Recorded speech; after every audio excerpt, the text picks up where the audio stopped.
우리가 참 이 고백이 중요한 것 같아요. 어디를 가든 주와 함께 사는 것이 정말 우리의 삶이 됐으면 참 좋겠습니다. 우리가 참 아까 광고 시간에 우리가 정말 오랜만에 또 이렇게 우리 권덕 집사님 내외, 그리고 우리 최경 집사님, 그다음에 우리 앤드류정 전님 그 모국 방문을 하고 왔습니다. 얼굴이 다 좋아지셨는데 우리 환영의 박수 다시 한번 주실까요? 네, 감사합니다. 어디 가든 하여간 모국 갔다 왔다면은 저희들이 참 부러워하는 것 같기도 하고, 참 한 번씩은 다 모국 방문했으면 하는 마음으로 바라보는 것 같아요. 감사합니다. 오늘 말씀 보도록 하겠습니다. 오늘 말씀은요, 예레미야 29장 10절부터 14절까지 말씀드리겠습니다.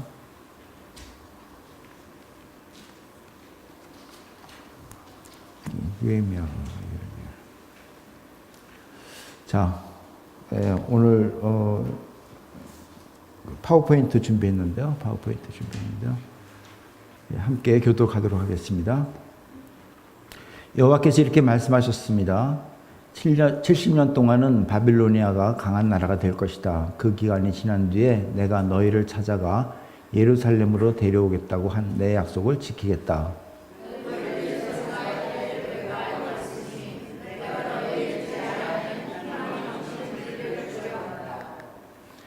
너희가 내 이름을 부르고 내게 와서 기도하면 내가 너의 기도를 들어주겠다.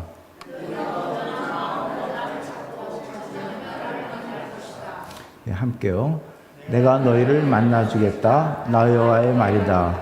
그리고 내가 너희를 포로 상태에서 풀어주겠다. 너희를 쫓아보낸 세상의 모든 나라에서 너희를 모아 다시 이곳으로 데려오겠다.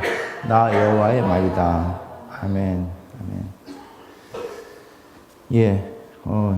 예레미야, 느헤미야가 아니라 예레미야입니다. 예레미야서는요, 여러분 잘 알다시피 이스라엘 백성들이 그 바벨론으로부터 공격을 막 당합니다. 그래서 1차 포로, 2차 포로, 결국 함락돼서 3차 포로까지 돼가지고 이렇게 되는 그런 과정 속에서 하나님께서 예레미야를 선지자를 통해서 하나님 말씀 대언을 해서 정말 너희들 정신 차려라. 그렇지 않으면은 어떤 어려움이 당할 것이다 라고 하면서 여러 가지 약속을 하시죠. 그 중에서 이제 2차 포로 때 하나님께서 예레미야를 통해서 대언하는 말씀이 오늘 29장에 대한 얘기라고 합니다. 어쨌든 그런 그 어려운 상황 속에서 공격을 당하고 사람이 죽고 한마디로 황제자들이 죽고 약탈당하고 또 예루살렘 성이 함락되고 불타고 포로로 끌려가고 막 이런 와중에서 그래도 하나님께서 아니야, 너희들이 희망이 있다라고 하는 그 말씀이 오늘 말씀입니다. 근데 그 희망이 있다라고 말씀하시기 전에 하시는 말씀이 있어요. 그게 뭐냐면 너희들 지금 여러 가지 고통을 당하고 있지, 어렵지. 그런데 이 일이 내가 지금 계획하고 있는 거야 라고 얘기하는 겁니다. 그래서 29장 4절을 보면은 만군의 여호와 이스라엘 하나님께서 예루살렘에서 바벨론으로 쫓아버린 모든 백성에게 이렇게 말씀하셨다. 그러니까 하나님께서 예루살렘에 있는 그 백성이 바벨론으로 끌려가도록 만들었다는 거예요. 그리고 7절에 보면은 그리고 내가 너희를 쫓아보낸 그 성에라고 해서 이 이스라엘 백성이 그 바벨론의 포로가 되어서 끌려가는 그것이 바로 하나님께서 하셨다라고 먼저 얘기를 하고 있는 겁니다. 즉 바벨론의 포로가 되도록 한 것도 하나님 장본인이시고 그것은 하나님의 계획 안에 있는 것이다 라고 말씀하는 겁니다. 그런데 이 계획이 이스라엘 백성들 너희들을 괴롭히기 위해서가 아니라 너희들이 잘되게 하기 위함이다 라고 설명합니다. 그게 오늘 11절의 말씀이에요. 너희를 위해 세운 나의 계획을 내가 알고 있으니 내가 너에게 재앙이 아닌 희망이 넘치는 미래를 주려고 한다는 겁니다. 즉 이스라엘 백성이 지금 바벨론으로부터 엄청난 공격을 받고 그리고 1차 포로, 2차 포로 앞으로 또 더 공격을 받아서 이제 성이 함락되고 완전히 모든 걸 다 그냥 불태워지고 3차 포로까지 가는, 근데 그게 하나님 계획이라는 거예요. 그런데 이 계획이, 이 어려움이 너에게 재앙이 아니라 희망을 넘치는 미래를 주려고 한다라고 말씀하는 겁니다. 여러분, 하나님께서 왜 그냥 좀 이스라엘 백성을 좀 잘 좀 이끌어주고 멋있게 야 내가 너희들 최고지라고 하는 어떤 그런 분이 아니라 왜 이렇게 고난을 통해서, 그리고 왜 이렇게 희망에 넘치는 미래를 주려고 하는 이런 계획을 세우셨을까 하는 겁니다. 여러분 잘 알다시피 이스라엘 백성이 누굽니까? 목이 굳은 백성 아닙니까? 예. 목이 굳고 또 하나님 말씀을 제대로 따릅니까? 조금 따를 것 같으면서도 또 자기 멋대로 하고, 조금 잘 살 것 같으면 또 자기 멋대로 하고, 조금 뭔가 불리할 것 같으면 또 우상을 찾아가고, 하나님께서 수없이 그러지 마 이렇게 얘기를 하는데 말을 안 듣는 거예요. 그러니까 이 정말 내가 너희를 낳았도다, 이 자기 자식처럼 자기가 선택한 이 백성을 정말 버릴만도 한데 끝까지 포기하지 않으시고 어떻게 해서든지 이 백성을 좀 구해주고 싶어서, 그래서 이 백성을 하나님 백성으로 온전하게 키우려고, 그래서 그들에게 한 계획이 바로 이런 계획이라는 겁니다. 어떻게 보면은 마치 부모가 자녀들에게, 그죠? 자녀가 막 속삭이잖아요. 말을 안 듣고 지멋대로 하고, 내가 경험해 보니까 이거는 뭐 말도 안 되는 거고, 이렇게 가다가는 애가 망치겠고, 그래서 힘이 있을 때, 힘 없을 때는 뭐 방법이 없죠. 힘 있을 때, 아이 꼬마할 때 어떻게 합니까? 매를 들잖아요. 사랑의 매라는 거. 그래서 아이들을 교육하고 훈계하지 않습니까? 그런 것과 비슷한 거죠. 왜? 부모들이 너 잘되게 하기 위함이다 라고 얘기하잖아요. 그런데 부모님과 하나님과 좀 다른 점은 뭐냐면, 부모님은 너 잘되기 위함이다 라고 야단도 치지만 거기에 대한 보장은 확실하게 없죠. 부모가 야단도 치고 너 잘되게 하기로 그렇게 애를 쓰고 하지만 부모의 능력은 한계가 있지 않습니까? 그러니까 애는 나중에 삐뚤게 나갈 수도 있고, 정말 어떻게 보면 부모가 어떻게 손을 쓸 수가 없을 정도의 일이 커지면 방법이 없는. 하지만 하나님께서는 모든 역사를 주관하시는 주인공 아니십니까? 주인이시잖아요. 못할 일이 없는 거죠. 그러니까 하나님의 훈계에, 그리고 너희들에게 재앙이 아니라 희망이 넘치는 미래를 주려고 한다는 것은 분명하게 약속을 지켜나가시는 분이라는 겁니다.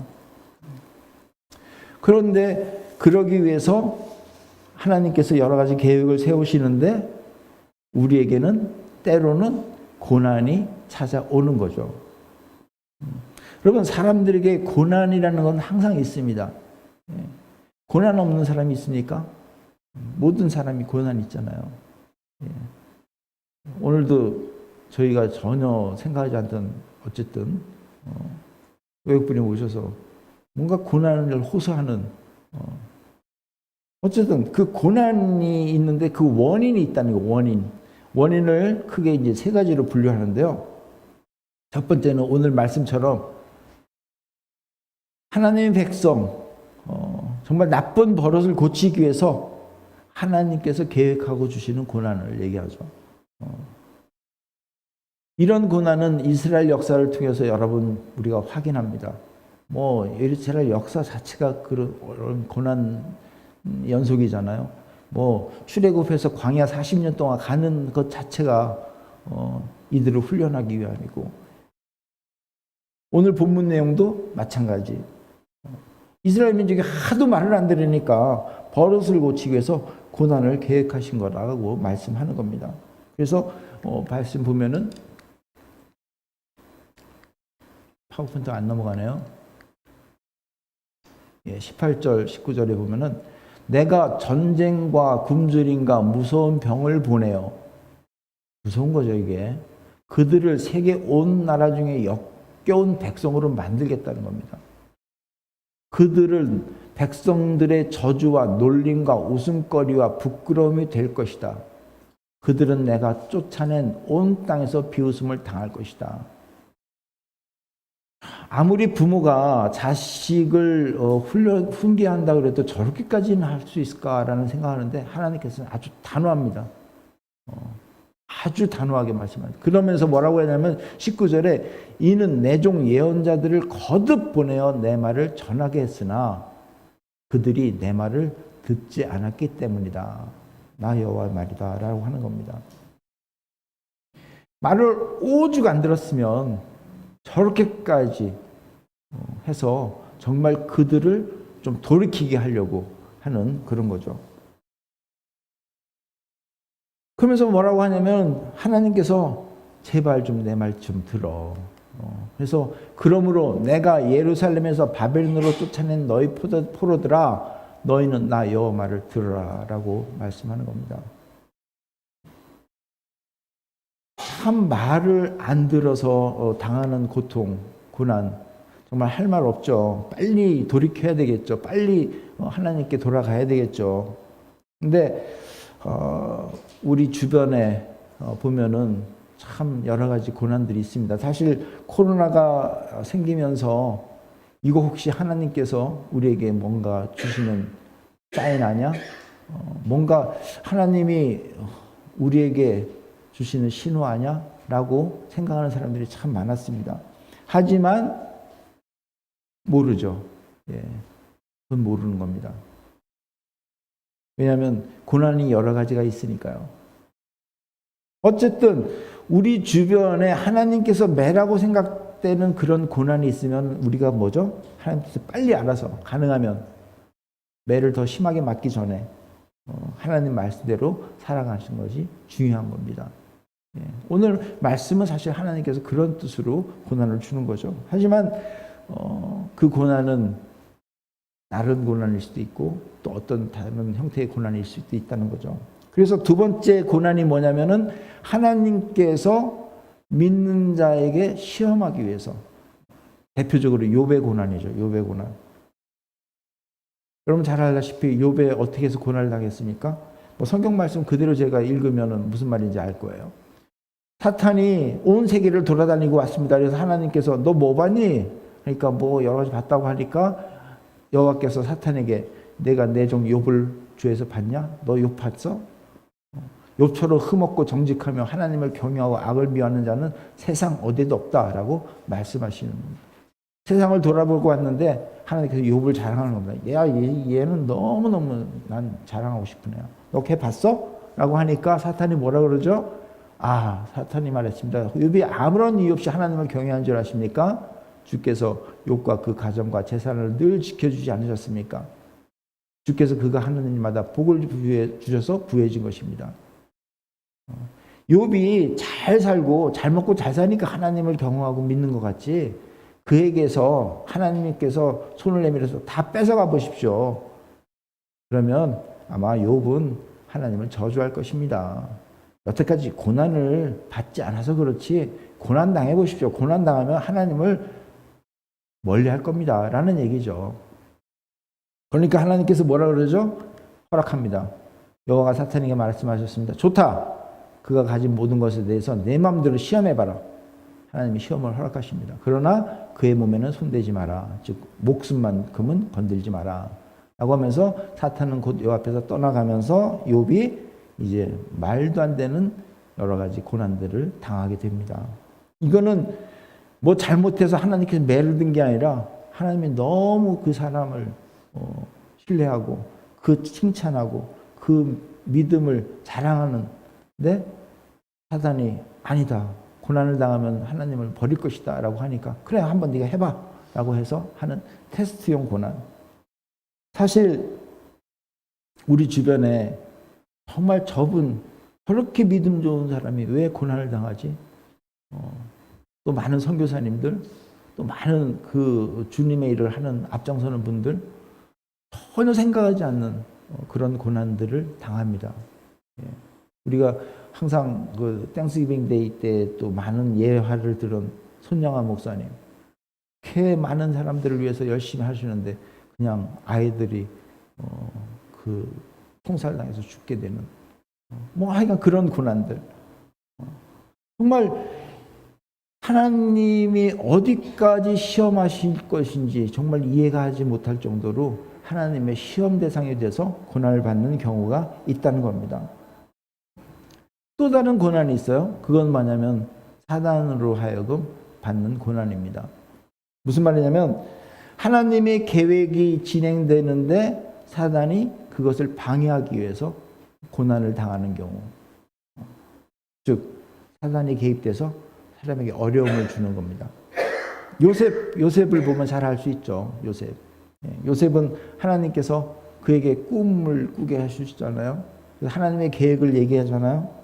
그 꿈 얘기를 잘못했다가 요셉은 엄청난 고난을 당합니다.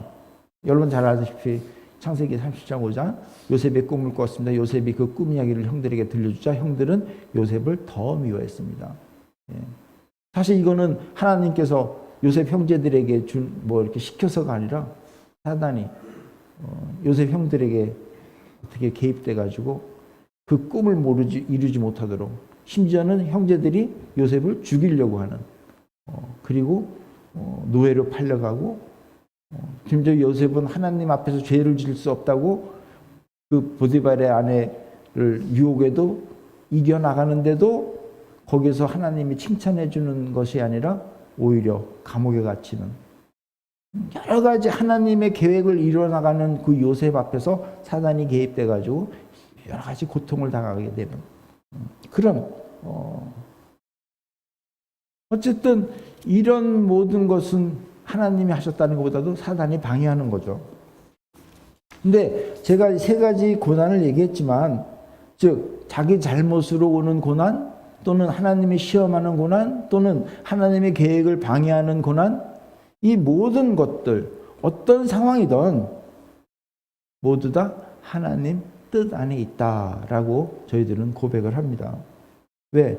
확실하거든요. 왜냐하면 하나님께서 모든 세상의 역사를 주관하시는 분이니까. 그래서 요셉이 뭐라 그러죠? 모든 결과에 대해서 하나님이 하셨다. 형제들을 만나서 그런 얘기를 하죠. 45장 8절에, 창세기 45장 8절에 그러니 저를 이곳에 보내신 분은 형님들이 아니라 하나님이십니다. 형들은 비록 동생을 죽이려고 했다가 마음 변해서 노예로 팔았지만 형들이 보낸 게 아니라 다 하나님이 하셨다라고 얘기하는 겁니다. 여러분, 우린 그동안에 믿음 생활하면서 수많은 경험들을 합니다. 그리고 지금 이 자리에 우리가 특별히 또 필그림 교회 공동체 안에서 이 자리에 있는 것, 이것은 결코 우연이 아니라고 저는 생각합니다. 왜냐하면 하나님의 계획 안에 우리가 있다고 믿기 때문에 그렇습니다. 맞습니까? 네. 그런데 이런 계획 안에 있는데도 불구하고 여러 가지 어려운 일이 생긴다는 겁니다. 신앙생활하면서 정말 말도 안 되는 일들이 벌어진다는 겁니다. 이럴 때 우리가 어떻게 행동을 해야 하는지 좀 알아보자는 겁니다. 보통 우리가 믿음 생활하는데 어려운 일을 당하면 어떻게 합니까? 첫 번째, 이게 뭐지? 무슨 잘못이지? 누구 잘못이지? 뭐가 잘못됐지? 이런 생각. 왜 이 고난이 찾아오지? 라고 하면서 계속 그 원인 발견을 하려고 하는데 잘못을 찾으려고 하는. 물론 잘못에 의해서 하나님께 채찍드는 경우도 있지만 너무 그쪽에다 포커싱하고 잘못을 하다 보니까 자기 잘못이 아니라 남에게다 포커싱. 누구 때문에, 뭐 때문에, 뭐 어떤 것 때문에, 뭐가 잘못돼서 거기에서 헤어나지를 못하는 모습을 보게 됩니다. 하지만 하나님께서는 결코 우리가 그곳에서 헤어나지 못하고 그냥 그 자리에 머물러 있기를 원하지는 않으십니다. 왜냐하면 심지어는 그 엄청난 하나님께서 주시는 재앙도 어떻게 죠? 미래의 희망을 주기 위함이다라고 말씀하셨잖아요. 그러니까 우리는 어떠한 고난을 받더라도 거기에 머물러 있어서는 안 된다는 겁니다. 어려운 일을 당하는 것, 그 원인은 잘못이든 또 하나님의 어떤 테스트든 아니면 사단의 방해든 여러 형태가 있지만 중요한 것은 하나님께서는 그 어려움을 통해서 뭐죠? 보다 나은 미래를 계획하고 있다는 것인 것. 믿으시기 바랍니다.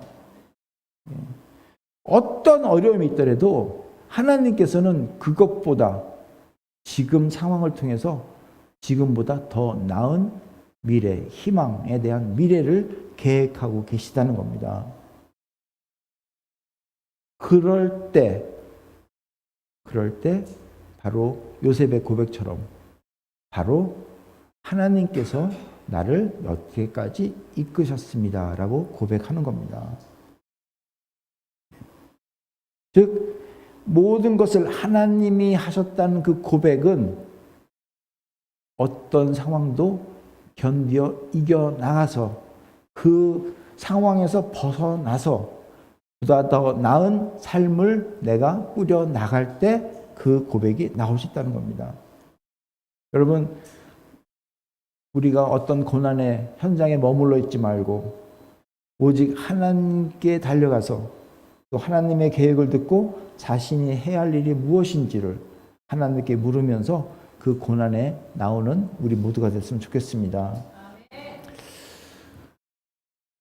제가 주변에 이제 보면은 많은 분들이 뭐 이렇게 질병으로 고생하는 분들 많아요. 얼마 전에는 또 어떤 한 분이 상당히 어려운 병에 걸리셨는데 정말 보면은 평소에 뭐 음식이라든가 건강이라든가 이런 관리를 참 잘하던 분이에요. 그런데 암에 걸린 거예요. 암에. 그분은 아무리 생각해도 왜 내가 암에 걸렸는지 모르겠다는 겁니다. 제가 생각해도 그래요. 그분이 암에 걸릴 이유가 없는데. 그러니까 이제 아까도 말씀드렸지만 이제 그런 경우는 이렇게 되죠. 뭐가 잘못했을까? 건강관리상 뭘 잘못 먹은 게 있나? 또 어떤 사람은 너 혹시 남한테는 거룩하게 보였지만 뭐 잘못한 거 있는 거 아니야? 마치 욥의 친구처럼. 그거 빨리 회개해야 되는 거 아니야? 그러다 보니까 사람이 막 여러 가지로 이제 막 이렇게 뭐라 그럴까 힘들어지는 겁니다. 아까도 말씀드린 중요한 거는 사탄이 했던 또는 우리가 잘못했는지 아니면 하나님의 시험하는지 그거에 우리가 얽매이지 말자는 거죠. 왜? 우리는 알 수가 없습니다. 솔직히 우리의 잘못 없는 사람이 어디 있습니까? 또 우리 믿음 하나님께서 자랑해서 시험할 수도 있어요. 또 내가 하나님을 향해서 뭔가 계획을 세우려고 하는데 뭔가 이루어 나가려고 하는데 사탄이 방해해서 그런 병에 걸릴 수도 있어요. 그 원인 우리가 아무리 찾아봐야 모릅니다. 오직 하나님이 알 수 있는 거죠. 그렇기 때문에 뭐 나 때문이라든지 너 때문이라든지 아니면 어떤 상황이라든지 아니면 하나님이 왜 또 이런 고난을 주시는 뭐 이런 여러 가지 생각에 사로잡히는 거는 좀 우리가 삼가해야 되는 우리가 할 수 있는 일은 뭐죠? 하나님 계획 안에 있다는 겁니다. 하나님 계획 안에 있다. 그렇다면 내가 지금 이 계획 안에서 이러한 상황을 당했을 때 내가 해야 할 일이 무엇일까? 내가 해야 되는 일이 무엇인가? 내가 무엇을 해야 하나님께 영광을 올릴까? 그것을 찾아야 된다는 거죠. 그렇지 않으면 계속 계속 쳇바퀴 돌듯이 거기서 헤어날 수가 없다는 겁니다. 그래서 하나님의 영광을 나타내는 것이 우리가 할 일이죠. 주님께서 그랬잖아요. 저 사람의 것은 조상의 잘못도 아니고 저 사람의 잘못도 아니고 뭐죠? 하나님의 영광을 나타내기 위함이다. 그래서 우리가 하나님의 영광을 나타내는데 중요한 거는 우리가 어떤 상황에서도 얽매이지 않고 하나님의 사랑에 힘입어 평안함을 얻는 거죠. 평안함을. 불안한 것이 아니라. 왜? 하나님이 이것보다 더 좋은 것을 계획하고 있으니까. 그렇다면 평안함 아닙니까?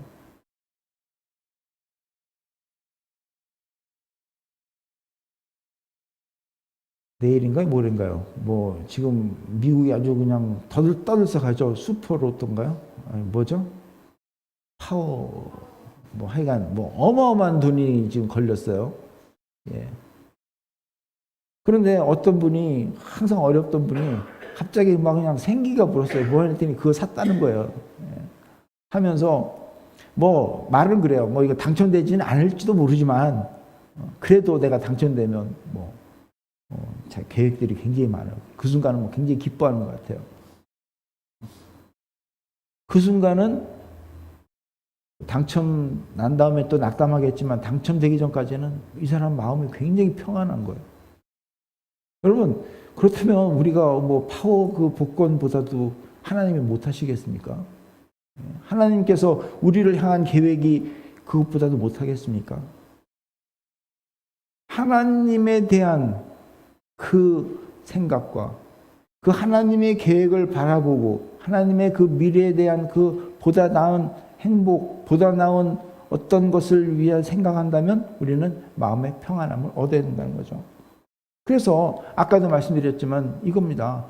너희를 위해 세운 나의 계획을 내가 알고 있으니 내가 너희의 재앙이 아닌 희망이 넘치는 미래를 주려고 한다는 그 말씀입니다. 여러분, 우리가 어떤 상황에서도 이 믿음 잃지 마시기 바랍니다. 그러기 위해서 우리는 뭐죠? 굳게 믿고 기도해야 되는 거죠. 이때 하나님께서 하나님의 계획을 보여주시는 거죠. 예.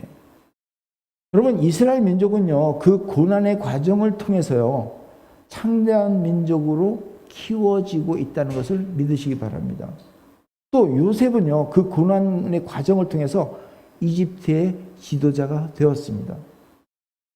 또 그 고난을 통해서 비록 사단이 하나님의 시험을 통해서 했지만 결국은 그 고난을 통해서 2배의 어떤 복을 누립니다. 그때 비로소 우리는 하나님이 하셨다는 그 고백을 하는 거죠. 우리 모두 이러한 경험하시는 모두가 되시기 바랍니다. 그런 의미에서 우리 다시 한번 11절을 다 같이 한번 읽어봤으면 좋겠어요. 시작. 너를 위해 세운 나의 계획을 내가 알고 있으니 내가 너에게 재앙이 아닌 희망이 넘치는 미래를 주려고 한다. 믿으십니까? 네. 우리 모두 이 말씀 붙잡고 평안을 얻고 정말 최후의 승리자가 되어서 이 모든 것이 바로 하나님이 하셨다는 고백이 되는 그런 증인 되시는 여러분 되시기 바랍니다. 그러기 위해서 뭐죠? 우리가 할 일이 있어요. 할 일. 기도입니다. 기도. 예. 너희가 내 이름을 부르고 내게 와서 기도하면 내가 너의 기도를 들어주겠다. 너희가 온전한 마음으로 나를 찾고 찾으면 나를 만날 것이다. 기도하라는 겁니다. 근데 여러분, 어떻게 기도합니까? 어떻게 기도합니까? 이게 중요하죠. 우리가 항상 기도합시다 하는데 어떻게 기도하느냐는 점검해야 돼요. 필요한 거 채워달라고? 복권 다 당첨해달라고? 아니면 지금 이 고난을 하나님 없애주십시오. 하나님이 지금 만약에 계획을 세우고 있다면 없애달라고 하면 없으십니까? 물론 중요하겠죠. 어려움을 하나님께 호소하고 부르짖어야 되니까. 근데 더 중요한 게 있어요. 더 중요한 것. 제가 말씀드렸잖아요. 기도에도 우리가 행동이 따라야 된다. 믿음, 행함이 없는 믿음, 죽은 믿음이라고 그랬잖아요. 기도 역시 마찬가지입니다. 우리가 기도 열심히 해놓고 행동은 엉뚱하게 하면 아무 소용없죠. 그래서 예레미야를 통해서 구체적으로 설명해 주시는 말씀이 앞에 오늘 읽은 앞에 말씀입니다. 29장 5절 6절 말씀인데요. 뭐라고 되어 있냐면 그러니까 포로로 끌려간 그 백성에게 저런 얘기를 하는 거예요. 너희는 집을 짓고 그 땅에 머물러 살아라. 도망칠 생각하지 말고 그 땅에 머물러 살아라는 거예요. 가수원도 짓고 거기에 자라는 열매를 먹어라. 결혼도 하고 아들 딸을 낳고 너희 아들들도 장가가게 하고 너희 딸도 시집가게 해서 그것을 아들 딸을 많이 낳게 하여라. 포로의 몸으로 포로가 돼서 종살이를 하는데 아들 딸만 해서 종이 되더라도 낳게 하라는 거예요. 너희는 그곳에서 자녀를 많이 낳아 너희 수가 줄어들지 않게 해라. 저 말이 뭡니까? 포로 생활해서 너희들이 낙심하고 그냥 기도만 열심히 뭐 해가지고 구해주십시오 할 게 아니라 그곳에서 떳떳하게 살아라는 겁니다. 왜? 내가 지금 계획을 세우고 있으니 주눅들지 말고 비록 종의 포로의 모습이라도 떳떳하게 살아라는 거예요. 번성하라는 겁니다. 그 자리에서 신세한탄하지 말고 포기하지 말고 머물러 있지 말고 낙심하지 말고 원망하지 말고 스스로 자학하지 말고 일어나라는 겁니다. 그래서 번성하고 약해지지 마라. 왜? 왜 그렇습니까? 나중에 내가 너희들을 불러내겠다는 거예요. 나중에 70년이라는 얘기가 나오는데 내가 너희들을 반드시 불러낼 거야. 그러니 거기서 너희를 번성해야지.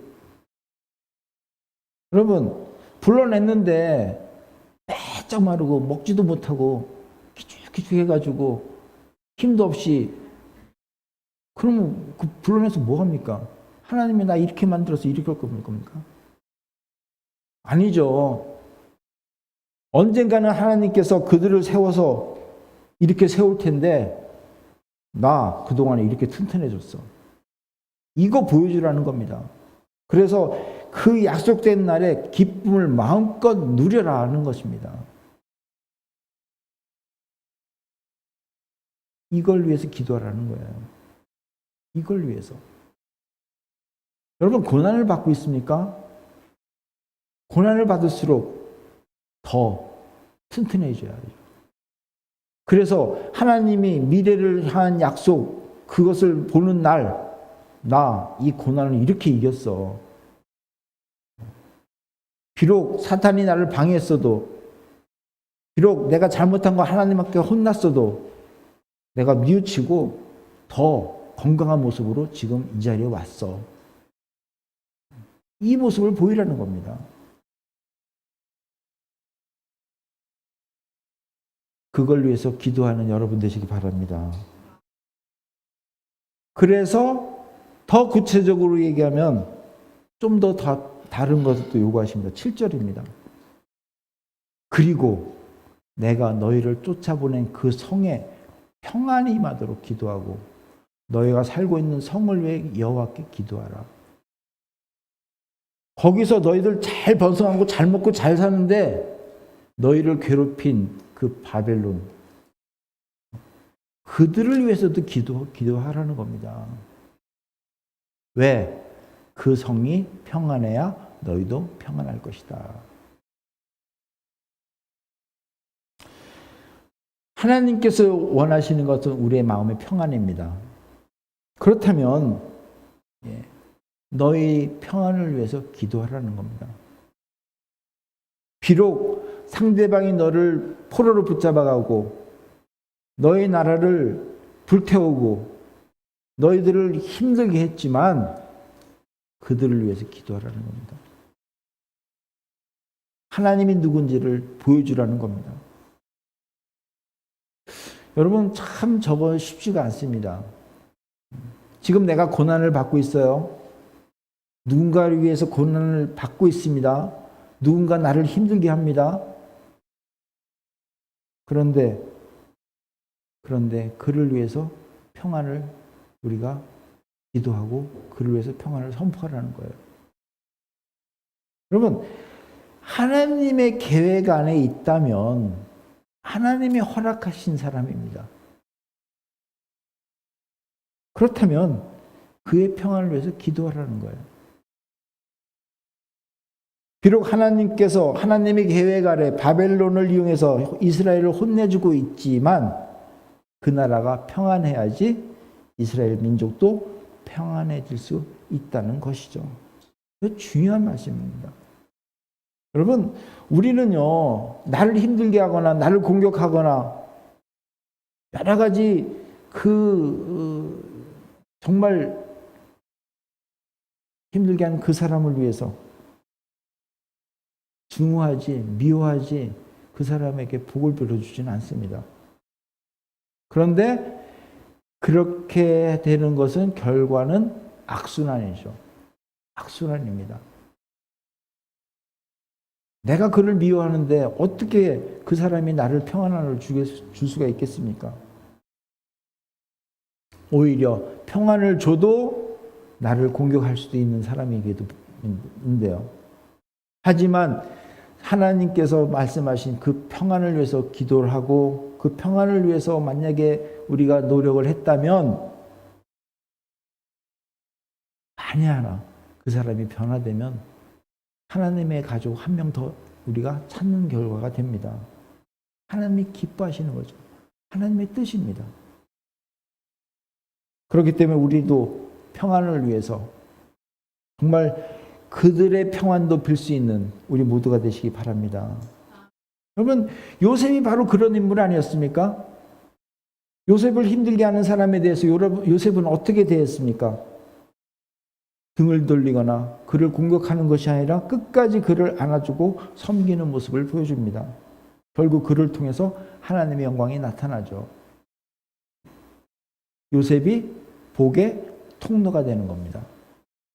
제가 항상 강조하는 것, 여러분 우리 필그림 교인들 어디를 가든 복의 통로가 되시기 바랍니다라고 제가 매번 강조하잖아요. 여러분 정말 어디를 가든 복의 통로가 되시기 바랍니다. 예. 그리고 하나님께서 우리에게 당부하는 게 있어요. 예. 평안을 길고 그리고 모든 희망을 가지고 열심히 살고 또 그들을 위해서 평안을 기도하는데 한 가지 조심해야 될 게 있다는 겁니다. 왜? 다른 것들이 유혹이 있다는 거예요. 하나님께서 분명히 약속을 하셨어요. 너희들을 내가 반드시 구해낼 것이다. 너희 미래는 내가 보장한다 라고 하는데 주변에서 아니야. 어떻게 하나님을 믿어? 나도 하나님을 믿어봤는데 하나님이 이렇게 하래. 거짓 선지자들이 생긴다는 겁니다. 그래서 만군의 여호와 이스라엘 하나님께서 이렇게 말씀하셨다. 너희 가운데에 있는 예언자들과 점쟁이들에게 속지 마라. 그들의 꿈 이야기도 귀 기울이지 마라. 나는 그들을 보내지 않았는데 그들은 내 이름으로 너에게 거짓 예언을 하고 있다. 나 여호와의 말이다. 이 말이 무슨 말이냐면 하나님께서 분명히 계획을 세우셔서 너희들을 내가 곧 70년이면 그 후에 너희들을 다시 데려올 텐데 내가 보내지 않은 거짓 선지자들은 딴 소리 하고 있다는 거예요. 아니야, 어떻게 70년? 아니야, 지금 뭔가 너 찾고 가고 있는 거야. 오히려 바벨론 거기 믿을 게 아니라 이집트에서 붙어야 돼.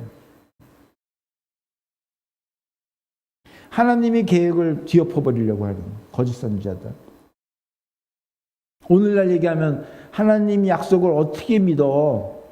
눈에 빤히 보이는 저걸 붙잡아야지 라고 하면서 하나님과 멀어지게 만드는 그런 유혹에 넘어가지 말라는 겁니다. 왜? 하나님이 이미 약속을 했잖아요. 분명히 아까도 말씀드렸잖아요. 부모가 자녀들에게 야단치고 매를 드는 거는 능력의 한계가 있기 때문에 잘 되라고 했지 매를 들더라도 잘못돼도 어떻게 방법이 없잖아요. 하지만 하나님은 매를 들어도 또 어떻게 무슨 것을 허락해도 반드시 후에는 지금보다 더 나은 미래를 약속하시는 분 아닙니까? 그렇다면 그 하나님 믿고 다른 것에 유혹에서는 뿌리쳐야죠. 그래서 또 우리가 강조하는 게 있잖아요. 모든 것을, 세상의 모든 것을 잃어도 하나님 한 분만을 잃지 말자. 근데 사람들이 이 말에 대해서 모든 걸 다 잃어? 아, 그건 말도 안 되지. 어떻게 하나님 한 분, 그럼 난 뭐 하라고. 여러분, 하나님 한 분이요. 세상의 모든 것이 당신 것인 걸 믿으시기 바랍니다. 그렇잖아요. 하나님만 우리가 잃지 않으면 모든 것을 얻는 거 아닙니까? 이것을 위해서 기도하라는 겁니다. 그렇게 기도하면 하나님께서 응답해 주시겠다는 겁니다. 오늘 14절입니다. 내가 너희를 만나 주겠다. 나 여호와의 말이다. 그리고 내가 너희를 포로 상태에서 풀어주겠다. 너희를 쫓아보낸 세상의 모든 나라에서 너희를 모아 다시 이곳으로 데려오겠다. 누구 말이라고? 나 여호와의 말이라는 겁니다. 이거 믿으셔야죠. 그렇다면 뭘 다른 말에 유혹이 가고 뭐 낙담하고 뭘 증오하고 그럴 필요 없다는 겁니다. 우리는 말씀 붙잡고 결국은 하나님 백성으로서 이웃을 위해서 축복하고 또 내가 열심히 살고 다른 유혹 물리치고 오직 하나님 한 분만 쫓아갈 때 결국은 다시 모든 것을 회복시켜 주시는 그 말씀. 우리 모두 이 약속의 말씀을 생각하고 부르짖고 기도로 응답받는 복된 자가 되시기를 바랍니다. 제가 이 말씀드리는 것은 2주가 이제 올해 이번 달이 벌써 추수감사절 달이에요. 추수감사절입니다. 근데 항상 뭐 추수감사주일 때 항상 하는 얘기지만 눈앞에 보이는 것만 가지고 우리가 감사할 것이 아니라 그것을 뛰어넘어서 하나님의 약속을 믿고 순종하고 먼 훗날 하나님께서 보여주시는 그것, 그 희망, 회복, 그것을 보고 깨달아서 진정한 감사를 드릴 수 있는 그게 진정한 감사 아닙니까? 그런 감사하는 자가 됐으면 좋겠다는 것입니다. 오늘 찬송, 이따가 결단 찬송 그런 얘기를 하죠. 내 주의 뜻대로 행하시옵소서. 온 몸과 내 영혼을 다 주께 드리니 이 세상 고락간 주인도 하시고 날 주관하셔서 뜻대로 하소서. 모든 일 주께 맡기고 저 천상 향하여 고요히 가려니 살든지 죽든지 주 뜻대로 하소서. 그럼 이 믿음으로 나가는데 하나님께서 죽이시겠습니까? 살리시죠.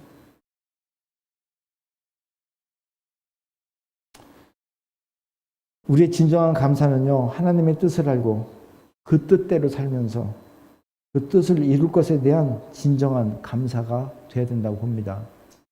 오늘도 우리가 감사의 달을 맞이해서 진정한 감사를 찾아서 그리고 어떠한 고난도 하나님을 바라보면서 역경을 이겨내게는 그래서 정말 최선을 다하고 건강한 모습으로 살아가는 우리 모두가 되기를 예수님 부탁드리며 축원합니다. 기도하시겠습니다. 아버지 하나님 감사합니다. 오늘 말씀을 통해서 여러 가지 고난이 있지만 또 여러 가지 상황이 있지만 우리가 그 상황 속에서 어떻게 하고 무엇을 바라봐야 되는지를 우리가 생각해 봤습니다. 주님, 오직 주님만을 바라보게 하시고 주님의 뜻을 생각하게 하시고 그것을 바라볼 때 진정한 감사가 저희들 마음속에 나올 수 있도록 인도하여 주시옵소서. 그래서 모든 것이 주 뜻대로 하셨다라는 고백이 항상 저희를 통해서 나올 수 있도록 도와주시옵소서. 감사드리며 예수님 이름으로 기도드리옵나이다.